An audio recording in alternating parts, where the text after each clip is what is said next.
Paz para todos, bem-vindo ao canal. Hoje vamos tratar da segunda parte dessa história tão profunda e tão maravilhosa que é a trajetória desse homem que, querendo a cura da sua filha, ele vai receber algo bem maior do que isso. Você vai entender com o decorrer da explicação.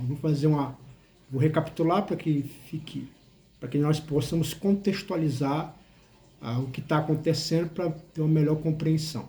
Então tudo começa com Jairo, que está com a sua filha à beira da morte, e ele vai até o encontro de Jesus. Só que uma coisa que nos chama a atenção nesse texto é que Jairo era fariseu. E fariseu, até então, segundo nós temos lido aqui, alguns trechos, algumas perícopes da palavra de Deus, temos entendido que Jairo, ele sendo um fariseu, e os fariseus perseguiam Jesus, aí acontece essa coisa normal. Esse fariseu aqui não veio para perseguir, mas veio para pedir socorro, pedir ajuda. E ele começa fazendo algo extraordinário, que ele se ajoelha e adora Jesus. No livro de Mateus, contando a mesma história, diz exatamente isso, que ele adora Jesus. Então se trata aqui de um fariseu que entende da palavra, conhece a palavra, sabe-se. Todo fariseu daquela época, como os saduceus, ele só se ajoelhava para adorar a Deus. E aqui, ao ele adorar, se prostrar e adorar, ele está reconhecendo Jesus como Deus. E isso é muito importante. Eu tenho falado um pouco, batido um pouco nessa tecla, e isso é extremamente importante, porque não adianta milagre sem conhecimento. Não tem a menor utilidade. Você está falando assim, pastor, eu estou precisando de um milagre. Ótimo. Mas milagre não tem a menor utilidade sem conhecimento. Só com conhecimento é que se tem a utilidade de milagre. Vou dar um exemplo. Está aqui eu e um católico. E aí acontece um milagre. Esse católico vai atribuir a Maria o milagre. Se for um adorador, sei lá, do Deus Jacaré, como tem lá na Índia, o hinduísmo, estando eu e ele aqui, aconteceu um milagre, ele vai atribuir esse milagre ao Deus Jacaré. Então, milagre ele só tem sentido se de fato você tem conhecimento. E aqui é um dos pontos que Marcos tenta deixar muito claro, que toda vez que as pessoas chegavam até Jesus e o reconhecia ele da forma correta, o milagre acontecia. Deus vinha e fazia a cura. Você tem que entender quem você serve, que é o Deus do universo, é o Deus todo-poderoso, é um Deus onisciente, onipotente, onipresente. Você tem que ter consciência de quem você serve. Você tem que ter consciência da palavra de Deus, entender e compreender a palavra de Deus. Tudo isso te dá entendimento. E só assim o milagre vem. O milagre vem com o entendimento. Sem entendimento, o milagre não tem a menor utilidade. E aí, esse homem que ele faz um pedido para Jesus, que Jesus vai correndo socorrer a filha dele, porque a filha dele está enferma. E Jesus se propõe a isso. Só que quando Jesus ele começa a andar, uma multidão segue Jesus. E o que essa multidão faz? Ela atrapalha a caminhada. Já precisava que ele fosse correndo. E agora, de repente, Jesus está indo devagar, que é uma parte complicada. Você está precisando de resposta rápida, de algo rápido, e de repente agora você está indo bem devagar. E piora as coisas, porque no meio desse caminho, o Marcos introduz uma outra história, que é de uma mulher que tem um fluxo de sangue. E essa mulher, por ela ter fluxo de sangue, então ela é uma pessoa muito fraca. Só que ela, aproveitando que Jesus está andando devagar no meio da multidão, ela tem uma ideia, que é tocar nas vestes de Jesus. E assim, a fé dela, ela cria que assim que ela tocasse, ela ia ser curada. Porém, ela não podia fazer essa atitude, porque por ela ter esse fluxo de sangue, ela era considerada imunda. As pessoas que eram consideradas imundas naquela época são pessoas que tinham doenças gravíssimas, que não se sabia a causa. Então, o que se fazia para poder preservar a vida? O lockdown. Como a gente está vivendo agora, era feito o lockdown, que era uma forma de isolar a pessoa para que ela pudesse não contaminar as outras. Então, a lei dizia que uma pessoa que fosse considerada imunda, ela tinha que gritar, imundo, imundo, para as pessoas abrirem espaço para ela poder passar. Assim evitaria o contágio. E aqui ela, vendo a oportunidade, ela não pensa muito, ela simplesmente vai lá e toca em Jesus, e ela faz essa ação que ela não podia fazer. E Jesus, sabendo que dele saiu virtude, eu até expliquei no vídeo anterior, o motivo de... Por que Jesus não está sabendo, não é Deus? Eu expliquei que, de fato, ele estava na sua humilhação, chamada quinose, a forma teológica, né, chamada de gnose. Então, ele está na sua humilhação. Então, ele sendo 100% Deus, ele não estava. Ele é, mas não estava. E aí, ele sente que dele sai virtude, e aí ele para, que é um desespero para Jairo, porque Jairo estava andando com Jesus com pressa, porque Jesus precisava ir salvar a filha dele. Então, ele já estava andando devagar, agora Jesus para. Então, há um problemaço aqui. E Jesus, ele fala, alguém me tocou e senti que de mim sair virtude. E ele começa a olhar, procurando a pessoa. E a mulher, sabendo que não podia se esconder, ela pega e vem tremendo até Jesus. E o fato dela tremer é porque ela podia ser repreendida. Jesus falou assim, mas como é que você sendo imunda? Você devia ter gritado. Você vem, toca em mim. Quantas pessoas você não foi se esbarrando aí, tocando aí? Quer dizer, você não pode fazer isso. E outra, porque o principal da sinagoga estava lá, que era Jairo. Jairo poderia estabelecer penas para ela. Né? Então, esse é o motivo dela estar tremendo. E foi aí que eu parei, e eu vou continuar. Que diz assim: E logo Jesus, conhecendo que poder de si mesmo saíra, voltou-se para a multidão e disse: Quem tocou as minhas vestes? E disse aos seus discípulos: Vê que a multidão te aperta e diz: Quem me tocou? E ele olhava ao redor para ver a quem isso fizera. Então a mulher, que sabia que ele tinha acontecido, temendo e tremendo, aproximou-se, prostou-se diante dele e disse toda a verdade. Que é uma coisa interessante, irmão. Toda vez que você se aproxima de Deus, você se aproxima de Cristo, a verdade sempre vai aparecer. Tem pessoas que elas vão para a igreja e a vida dela parece dar uma piorada, né? O casamento vai de mal a pior, ela começa a perder dinheiro. Mas, na verdade, o que está acontecendo é a verdade vindo à tona. É isso que acontece. Toda vez que você se aproxima de Cristo, a verdade vai vir à tona. Aquilo que as nossas mazelas que a gente esconde, elas vão aparecer. As situações que a gente acha que está tudo bem, mas de repente não está tudo bem, vai aparecer. Então, quando você vai até Jesus, a verdade sempre aparece. Eu queria também comentar uma coisa aqui. Eu vi na Netflix, né, o caso Elisa Matsunaga. Vocês devem conhecer a história, né? E aquilo, não estou fazendo nenhum juízo de valor, porque de fato ela é réu, confessa, já foi condenada e está pagando a pena. Mas o que me chama a atenção foi uma decisão que ela tomou. Uma péssima decisão, teve consequências que ela jamais imaginaria. Hoje ela está afastada da filha e vai ser muito difícil ela reconectar por causa de toda essa situação envolvida.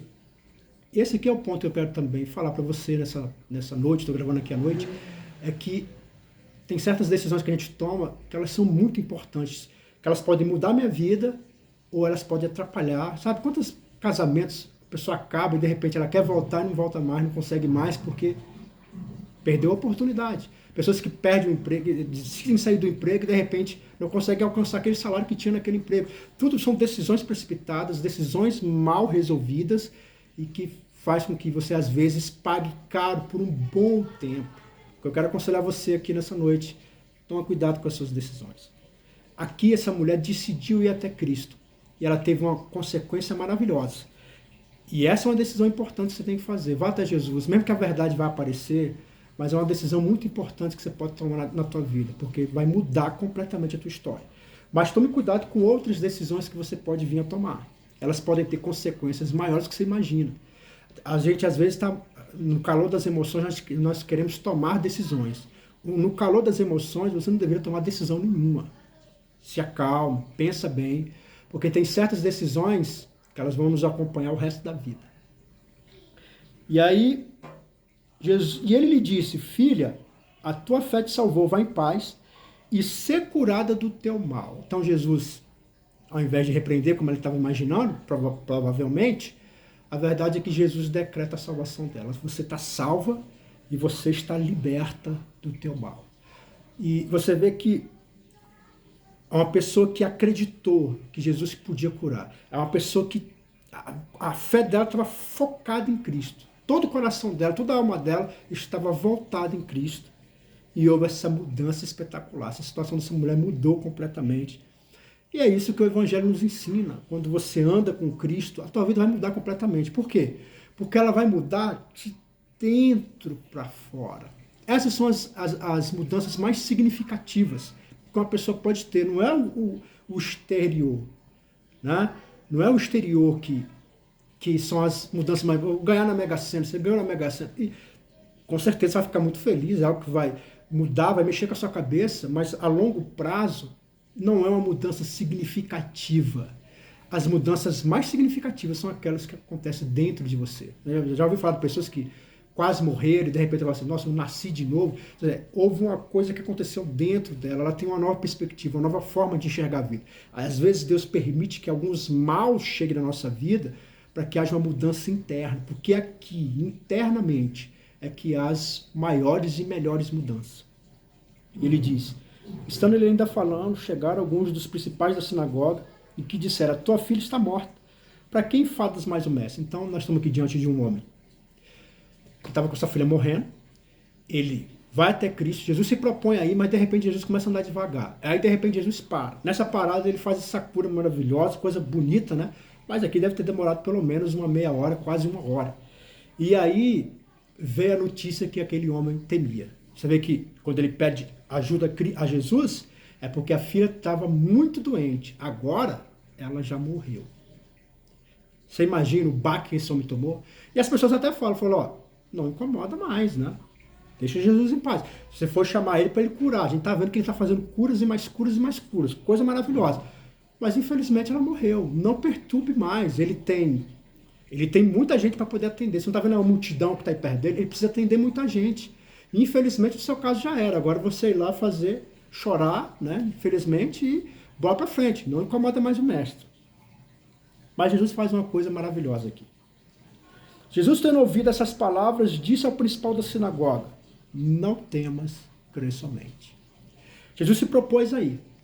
Houve uma demora, houve uma parada de meia hora ou uma hora, e nesse meio tempo a criança morre. Jesus fala, creia, continue acreditando. Ainda que a criança esteja morta, continue crendo. Você vê que Jesus, ele não permite que a fé de Jairo esmureça. Por mais que eu creia, por mais que você creia, a palavra de Deus diz que Jesus é o autor e consumador da fé. Está lá no livro de Hebreus. Jesus é o autor e consumador da fé. Ou seja, é ele que dá a fé. Então, só que mesmo ele dando a fé, Jesus sabe que ele tem que muitas vezes falar com a gente para a gente não esmurecer.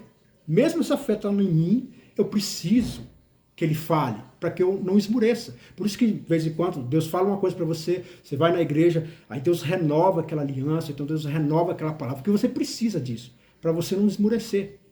E aqui você vê esse cuidado que Deus tem com Jairo. Ele fortalece a fé de Jairo. Eu quero entender que por essa palavra Deus está querendo fortalecer sua fé. Sabe? As coisas ainda vão acontecer.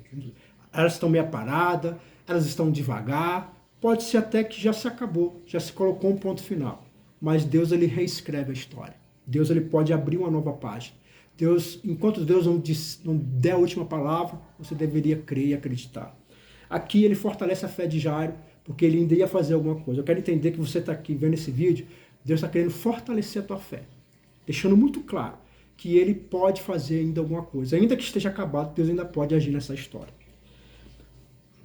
E ele faz uma segunda coisa. A primeira coisa, ele fortalece a fé de Jairo. A segunda coisa, que essa é muito importante, e não permitiu que alguém o seguisse, a não ser Pedro, Tiago e João, o irmão de Tiago. Então, Jesus falou assim, olha, ninguém vai me seguir mais.